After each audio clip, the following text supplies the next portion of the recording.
Welcome everyone to another episode of The Magnetic Operator. What is your MO? It's a question I hope everyone is asking themselves as we've been going through these episodes and having a lot of fun. Up to 7 episodes, we're just moving right along. Well, today we're going to uncover something that I feel like is a top trait most building service contractors that I interact with, and that is adaptability. Here's the thing about adaptability. It's not about being as flexible as a yoga instructor. It's not about being available like a 24/7 McDonald's. It's about making sure that you can problem solve, that you can enhance your process to be more efficient, and that people are engaged. All of that has to do with adaptability. Caden here had an experience recently that I thought played right into this idea of adaptability, being able to adapt. Caden, a few weeks ago, you embarked on an activity that caused you to have to go down a 450-foot building on a rope. Tell us how that applies to adaptability. Oh, gosh. So I was at a mastermind group with a bunch of other software CEOs, and it's a great time. And all of a sudden, we were walking to this activity that you didn't know what the activity was. No, we didn't know what it was. They're like, hey, that's part of this event. Us. There's a portion of it. It's like a surprise kind of thing. Already he's adapting by taking the walk. So we get to the parking garage of this building, and as soon as we're walking around, all of a sudden I see ropes off the glass. And someone's like, we are rappelling down a skyscraper. For me, I'm not incredibly terrified of heights, but get me on the edge of anything over 20 feet and my heels hanging off the backside, my stomach was turning. Well, 430 extra feet on that 20. Yeah. So being adaptable in that sense, it was just the idea of putting yourself in a situation ready to receive, ready to explore, ready to go experience something, and being adaptable to those conditions. Well, speaking of conditions, you even had problems with the weather. Yeah, so the group was very adaptable and flexible to us having to go down the side of the building. It started raining. I was literally at the top of the skyscraper, and it was raining. It wasn't like a downpour, but it wasn't like, I kind of felt a drop every once in a while. It was legit raining, and the wind was picking up. Didn't it one time blow you off course? Yeah, as I was going down the side, I went sideways 3 feet. That was a little scary. So how did you adapt in that situation? What was your feeling in that moment? In the moment, it was... You took a breath. Yeah, because it knocked me off course a little. But in that moment, I actually paused. I looked down, and I said, I got this. And it was interesting to be adaptable to the conditions, be adaptable to the experience. I didn't miss out because I was closed off and not willing to change. Did some of those CEOs say no? A couple of them did. I'm not here to bash them. No, we don't want to bash. A lot of people took the opportunity. One of them, him and I went down pretty close together, and he straight up, he's like, it scared the hell out of me. Scariest thing I've ever done. And I was like, wow, and he still did it, So it was just a great lesson to work on being adaptable and to go with it. In fact, even the next day, what was cool about the group I'm a part of is the next day, they showcased how adaptable they are. Adaptable doesn't mean you compromise the experience. It doesn't mean that you forego your expectation. It just means that you might have a different course or path to get to the same outcome. And you have to be willing to take that course. Yeah. Right? And so we had a chartered bus to this place in Denver, and it broke down like a mile and a half just on the way. Everything going wrong. And, the organization got like 10 different Ubers to get us CEOs up to the experience. And in the end, the outcome should be the same, what you're driving to. And it allowed for all of us to still experience something incredible and great. Yet the organization, we as CEOs, had to be adaptable to the conditions and willing to just go with the flow. It doesn't mean that we don't have to compromise the experience or not do it and just cancel it out. It just means that the original intention of the path that we thought we would take in getting those experiences took a different turn. So I love that. So today, that's what we want to dive into, adaptability and what that means as a building service contractor, someone who owns or runs a business for services, and being adaptable in your leadership role and how that's going to work. So let's dive in. All right. We are hitting our main segment of the show. As we've said in previous episodes, beyond Mach 1, taking Operation Supersonic, where the term 1 is okay, notable, and elite. And we like to take a question. So today's question actually comes from Cameron. And Cameron asks us, Caden, how can I balance day-to-day tasks with long-term business needs? So one of the first things we always like to pinpoint is what relationship of the three we've mentioned in previous episodes, what relationship is this part of? I mean, this is a good, like, self-reflection type of question, but trying to balance naturally what day-to-day tasks are versus long-term. Day-to-day tasks exist with your frontline managers, supervisors, trying to actually execute the work. And so, Cameron, I'm not exactly sure your position, but let's say you are the CEO. Your responsibility of trying to hold a long-term vision while still keeping a pulse on the operations and making sure that your operations are magnetic and elite is probably, if I were to assume, where this question is coming from. And so a lot of the things that we've prepared today for this episode are going to answer in the mindset of you as a leader, working on you as a leader so that you can work better with your managers and supervisors who are working with the front line. But honestly, even giving yourself as a leader time, Yeah. You and I both are in leadership roles in our current capacity, and we have to balance the time of providing leadership, thought leadership in the business, right? But also the day-to-day and how that operates. And so I'm curious, Caden, what does okay look like for a contractor in this situation to this question, balancing day-to-day versus long-term business needs? What's okay? Yeah. I mean, this is where you might start. If you're below this, I think there's a step even before what okay looks like. But I often refer to being okay as you have a state of awareness. So you have identified that there are processes, there are playbooks that you could be executing on as an organization, and that you would take responsibility as the leader to realize that, hey, I've got to build up processes for my team. I can't just have it all up here. And from the typical organizations that I've worked with, usually they're beyond the startup phase. Often we're talking about scaling operations, right? Going to an elite level of operations. There are many points that I could teach on for someone who is a mom and pop shop type of startup phase. But we're diving into these questions. These questions come up even beyond startup phase of how do I get to scale my organization? Because what happens when you start bringing on more clientele, when you start realizing that there are more employees to work with, you start just naturally having more overhead costs that come in. And if you don't manage it effectively, that's going to balloon costs in the ability for you to deliver a service, which means you aren't going to be as competitive. And if you aren't as proactive and efficient in your processes, that's going to start dinging you. So an okay operator recognizes that the challenge is officially here, that it needs to be addressed, that it's a struggle, and that they want to do something about it. We often have referenced this many times, becoming aware. The first step in change in anything is becoming aware. And that's the willingness of an okay operator. Is they're like stage one. They're okay because the beginning stages of becoming aware leads to probably taking a more noteworthy or notable approach as a business owner, which means potentially asking or starting to actually take action. I'm going to go off script here for a second. We have this idea of things coming to us in our schedules, disruptions, or people asking us to help them in certain things, right? And oftentimes we feel like we have to take that on in the moment. Is that something that an okay operator is doing? Taking on those and saying yes, being a yes man or woman in that scenario.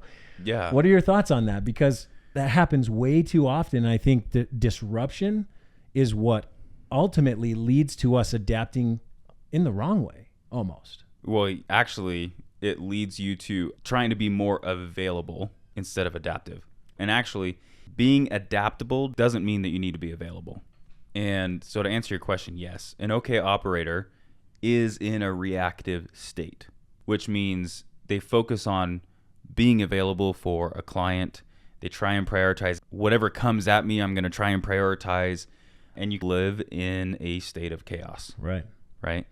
And so someone making noteworthy steps, being notable, a notable operator is someone who is moving from the idea that adaptability and availability are two separate things.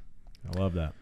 Being available means that you live in this cultural mindset in your company. You push it to managers that, hey, when a client reaches out to us, we make time. We cancel everything we're doing. Often clients just want things resolved if it's a very reactive thing. But we've talked about in past episodes how you can be more proactive in just ensuring that clients are satisfied, right? In this instance, being adaptable is like, do you have processes and are you willing to recognize that processes need to be built to actually be more adaptable? And what that may look like is, hey, I'm going to actually try and have a list, a prioritized effort on how can I be more adaptive in the industry? What technology exists out there that we need to be more adaptable to and embracing? And also, if you aren't in an adaptable state, you aren't doing things that help you live in that adaptable state, which means that you aren't paying attention to clients' needs. All you're focused on is a reactive standpoint. And so moving into this notable category is just like, hey, I'm going to make a more proactive approach or an active approach to being more adaptable with clients and understanding their needs, being able to anticipate the puck. Last episode or a couple episodes ago. Right. So that would be someone who's notable in their operations. They're making effort. There's small changes here, trying to anticipate the puck, realizing that I got to figure out ways to be adaptable in the technology I'm using, how I'm managing my workforce, and how I'm addressing client needs. I think it's important to note that these owners, these CEOs of service providing companies often may think we have to increase our availability, right? An open door policy. How many times have we heard that as leaders? Hey, my door's always open. If your door's always open, your time is going to be filled with other people's problems, right? And so when you're asking how can I balance day-to-day tasks with long-term needs, you have to look at what time are you giving yourself versus your managers or your frontline employees. Yeah. And with your question, it's your leadership and your position and working with those managers. So as a notable operator, it's important to be adaptable and make yourself available, but not giving all your availability to other people. You have to give time to yourself to work on the business, not just in the business. And that actually brings us to the most important person in our Mach 1 framework, which is the elite MO, who prioritizes adaptability. So, Caden, how does the elite operator separate themselves from the okay or the notable operator? Building off of that adaptability versus availability is they protect their time with their priorities. And it's really hard at times to say no. If you intentionally set and prioritized your time and actually had an intention on your calendar that was like, I'm doing this from this time to this time, what happens is you question naturally, because you have something on the calendar, you naturally are in a state of protection in the sense like, well, if I'm going to stop what I'm doing to give you time for this, it's got to be more valuable than what that is. And if you don't make time to develop a culture and processes of learning how to be adaptable, kind of going back to the experience I shared at the beginning, the organization that was running the event, culturally, they had processes set up, playbooks set up, that they were infused in these moments. If then this happens, here's how we become adaptable. Here's how we change. And if you don't have that, then you experience those moments in a very reactive state. Yeah. And so the elite magnetic operator literally shows up every day making sure that things are time blocked on their calendar, that priorities actually have a spot on their calendar. And perhaps we could probably spend an entire episode on time management. So Maybe that's going to be upcoming. Foreshadow. Yeah, we can dive into that another time. But they aren't bogged down or fazed by problems popping up because they've built processes in a way that trains leaders, that trains the managers and supervisors how to handle those moments, how to anticipate moments of needing to be adaptable. And when you as a leader lead with that cultural priority and show the way that it needs to be done, your entire organization, Cameron, going back to your question, that allows you to manage the day-to-day tasks while being able to focus on the long-term business needs. Because I don't know when it originated, but like you take a jar, you first put all of the water in, and then you have no space for the sand or the rocks, right? Yeah. It's actually the premise of the whole EOS. Right. Rocks first, then fill it with sand, then put in the water. When you prioritize the long-term business needs, you actually still have a ton of time for managing day-to-day things and being semi-involved in those things. But like when you put the rocks first, that means that they're bigger, they're more important things for you to be working on, that the value, that the ROI that it's going to deliver to your organization actually means something. And going back to what you said earlier, that's what happens by working on your business instead of in your business. It doesn't mean you won't ever work in your business again. It just means that you actually prioritize and move the needle by working on the business, moving the needle forward, and setting up the cultural boundaries of here's how you're going to be adaptable in scenario A, B, or C. You aren't going to be able to anticipate everything perfectly, but 80% processed out and established means that you're going to get your time back. You're going to allow yourself to be happier with the outcomes that the team produces, all because you're developing a culture of being adaptable to the circumstances that present themselves day to day. Love that. So here's a thought. It's often said, all failure is failure to adapt. All success is successful adaptation. What does that mean to you? A market is shifting or a trend. Here's a prime example, COVID. We've referenced this a couple times before. In the cleaning business, that was an adaptability moment. The best ones actually adapted in that moment really and it's quickly. Just like, hey, how else am I going to provide value to my clients? How am I going to show up for my clients in a much more efficient way? How am I going to prove that things are not only clean, but Be they're transparent. sanitized? Yeah. Like, there was a lot of opportunity that said, if you're going to make it, you've got to be willing to adapt to this market condition, because the market condition changed. Here's where market conditions change. Market conditions change based off of client needs, technology advancements, and workforce management. Every single one of those things were affected in COVID. Yeah. Client satisfaction went to a whole new level, right? It went down because they weren't providing enough transparency. I meant the need for client satisfaction went to a whole right. new level. Technology integration, being able to have that visibility, skyrocketed. People were searching for ways to see what was happening. And at the end of the day, people showing up to work, people getting sick right and left, like your ability to adapt workforce availability. Customers that we worked with, we had customers that had to furlough a bunch of their employees because a huge sector of their business was shut down because the servicing wasn't needed, while as others like upticked, depending on the types of facilities that you service. So that was like the real world implications of like building service contractors needing to adapt. And again, if you didn't have a culture, and now I will say, like, you as the CEO, if you have the cultural mindset of being adaptability, it trickles down to your operations. Yeah. But you would then respond in a reactive state in that moment, whereas it didn't have to all be up to you as the building service contractor CEO, right?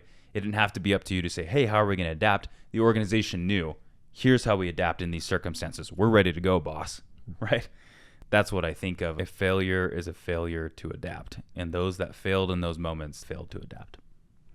Love that. So if we go into and dive into what the Elite MO can do today to increase that adaptability, let's get into that real quick. Yeah, Cameron, so we have 3 things that we want you to write down. Said it before, and I'll always say it again. It's not what is taught, it's what's caught. So however this applies to you, write down how you're going to go and take it away and do something about it. But the 3 things that I want to talk about today should increase your adaptability as an organization. Number one, going back to one of those things I just mentioned, which was like that workforce management, cross-training. Invest in your employees, like train them, because it's no secret that our number one problem as an industry is just management of employees, turnover of employees, right?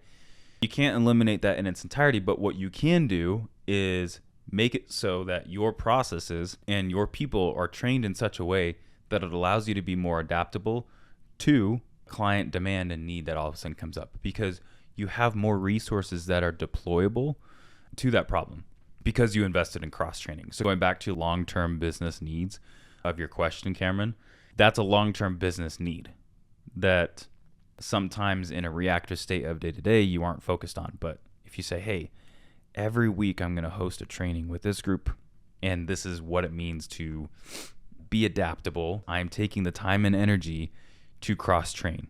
And you explain that. We are cross-training because business needs can change, and I want you guys as employees empowered to be able to change in the circumstance and not feel overwhelmed and stressed out. So this is us taking a proactive measure by investing in cross-training. So that's number one. Number two is future scenario planning.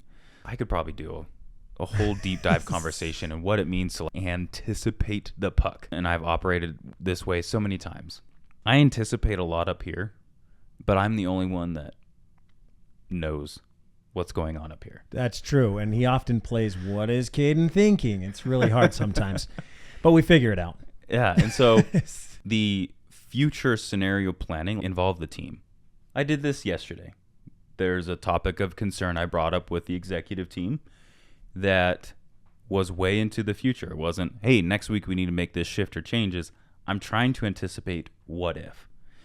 And what I believe that allowed us to do in this scenario was prepare for a future playbook of running an adaptability playbook in that scenario. And if that situation ever needs to happen, I think the executive team is way more versed in and ready into the types of discussions we're going to have if that scenario were to play out.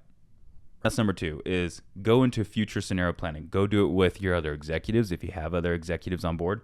If not, do it with your senior level management. Mm-hmm. In these scenarios, here's how I'd like us to plan out and to have the processes play out. And it will make it so that in those moments of chaos that tend to just happen, that you are ready to be adaptable to the situation, because 6 months prior, you ran the play in practice of what it meant to anticipate that puck coming to you. I think before we move on to 3, an aspect of being a leader is making sure you're hearing from your management and frontline staff the actual challenges that you are going through now to future scenario plan, right? So one trick that I've heard and I want to implement more of is having the frontline and the management actually write down what they did, challenges they faced, and then what are resolutions to those problems. And by actually just documenting that and keeping it forthright in front of you, it gives you the better chance to actually create what you're saying, Caden, which is planning for those disruptions or those problems. And again, to point number 1, you're able to then train on those challenges. How do I take these on? Basically, the idea, folks, is you want to turn yourself into multiple people in your organization so that you can trust that they're going to take care of it and they don't need to call you. Remember that one time we went to a seminar and it was with a bunch of CEOs and building service contractors and facility managers. And there were so many CEOs, directors in the hallway on phones, making calls and putting out fires. And the reason they had to do that is because they didn't have a process that allowed other people to solve the problem without them. So instead of being able to work on the business, learn, grow, implement, build, they had to do the things. Hey, go do it this way, because it wasn't documented. It wasn't given to them. I made a joke in that instance to someone. I was just like, it was kind of funny. It just shows that X, Y, and Z isn't in place. Yeah. And he was a facility director that came in. He's like, not me. He's just like, my number 2 was more qualified than I am. And I was like, exactly.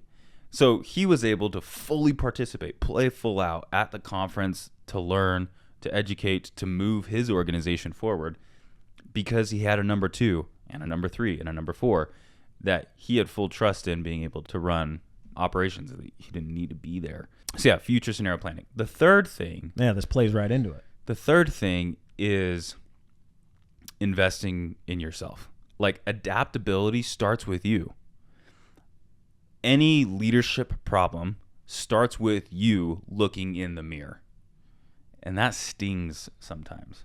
And the state of becoming aware is always that first step of like, hey, this starts with me. So does my team see me investing in myself? Does my team see me learning how to anticipate the puck, that the pass is coming and I'm going to be in the right spot because I'm doing what is necessary to be ready for the moments of being adaptable? Again, kind of going back into those 3 categories. The best things you can learn to be adaptable in is anticipating client needs, technology advancements, and I'm not talking about like just software, right? I'm talking about technology, I'm talking about robotics, I'm talking about technology advancements even in chemical and supply and all of those aspects. Those advancements that allow you to be more well-versed in what is available and how you can adapt new technology and adopt new solutions into your processes allows you to become more productive, to do things more efficiently. And the third one being the management of staff, right? So I often think that leaders need to adopt this mindset of becoming. I was at a conference years ago. We'll just leave it at that. Probably like 8 years ago. It was one of the first times that I had heard it, and I couldn't tell you exactly who it was. I don't even remember what the conference was called. But I was there, and the speaker up on stage said to the audience, I am not the CEO that this company needs in 2 years from now. In my mind, I was like, what's about to happen? And he said, I've got to take responsibility today that makes me the ideal candidate and the best CEO in 2 years from now. And I was like, that is so cool. That's an incredible mindset. So it means when it's time to invest in yourself, when it's time to say, hey, who do I need to become? What kind of organization do I need to have? How do I play a part in leading that organization? And then you start realizing maybe some gaps in who you are and your belief systems and what you need to do to address those. But I would say that's the third thing. Cameron, the third thing is probably the most important here, which is invest in yourself. Adaptability starts with you. Love that. Being able to work on the business will start with that mindset shift. I feel like when we read Raise Your Game and other books that helped us realize our potential as leaders, it gave us the fuel to say, hey, I do need to work on myself. I need a coach. I need a mentor. I need training. And I need to give myself time to learn that, not only for myself, but for the employees that we lead. You see that picture all the time. A boss is someone who's cracking the whip and pushing people along. We're not bosses, right? We're leaders in an organization that's trying to better help our employees, help our customers. But even to your point that was made in previous episodes, it's not your people that matter most, it's your process. And part of that process is giving yourself time. Because if you give yourself time, you're going to build the processes. If you build those processes, it helps the people. And if your people are helped and they feel taken care of and they know what to do, that's when good service is delivered.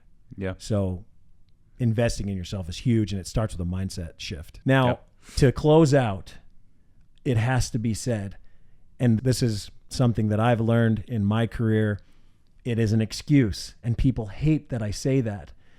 But when people say, I don't have time to make time, I don't have time to do this thing. Yeah. That is an excuse, and people are going to chirp at me because of that saying. But I tell you now, priorities and being able to adapt, giving yourself time, it's an excuse. What are your thoughts? I don't have time. I don't have time to make time. I don't have time to do this. I don't have time to build a process. If that's what you think, then I'm a culprit of that. I say it too often, and it grinds my gears when I say it out loud. But everybody does it, right? Everybody does it. Yeah, it's like whether you think you can or you think you can't, you're right. That was on sync. Here's the deal. If you believe that, you are correct. And what's challenging here is, I said it earlier, true adaptability doesn't mean compromising performance or efficiency. So you're just like, oh, if I take time away, I'm going to lose out on paying attention to clients and whatnot. No, it just means that you're constantly going to be in a reactive state, and it's always like the buck's going to stop with you. So it starts with a mindset shift. It starts with becoming aware. And for those that have that belief system, your first step is to work on challenging that belief. It's going to come from you believing that there is more time, that there is a better outcome, that you as an entrepreneur didn't leave the corporate world if you had a job going out somewhere else. Like, you didn't get into this to just work harder and more hours than you did in a 9-to-5. Like, as an entrepreneur, you had a dream, and that dream was probably rooted in creating financial freedom. It was rooted in being flexible with your own time, being able to spend more time with family. Whatever it is for you, as an entrepreneur, that's why you do it. And you like to be the person that gets to be involved and make big decisions. Well, the first decision you need to make is the fact that your responsibility as the owner, as the CEO, as the main head honcho, I'll back that up. You don't even have to be the CEO. You could be a high-end senior leader. An operator. Yeah. The mind shift has to begin with you. Everyone can take 30 minutes out of their week to start investing in time that makes them more aware, more strategic, and you will start seeing your organization being able to scale to the next level of growth and winning because you are making that investment. So you do have time to make time if you believe it. 100%. So Cameron, just as a recap, invest in cross-training, future scenario planning, invest in yourself, and that will help you work through the day-to-day and do the long-term progress updates to your business, working on the business, not just in it. And that's a hard balance to find, but by doing these things, that's going to get you in a place where you feel like you can give time on your calendar, own your calendar, block it off, give yourself time to invest in the long-term side of the business while you get the operation to a place where you can trust your managers to start doing those day-to-day tasks so you can focus on that mindset shift and update. Yeah. Well, that's it for today's episode. Again, if you have thoughts, feedback, we pull these questions from our audience. If you have a question that you want us to answer, email vip@cadenhutchens.com, and we'll take a look at answering it in these episodes. Thanks, everyone. See ya.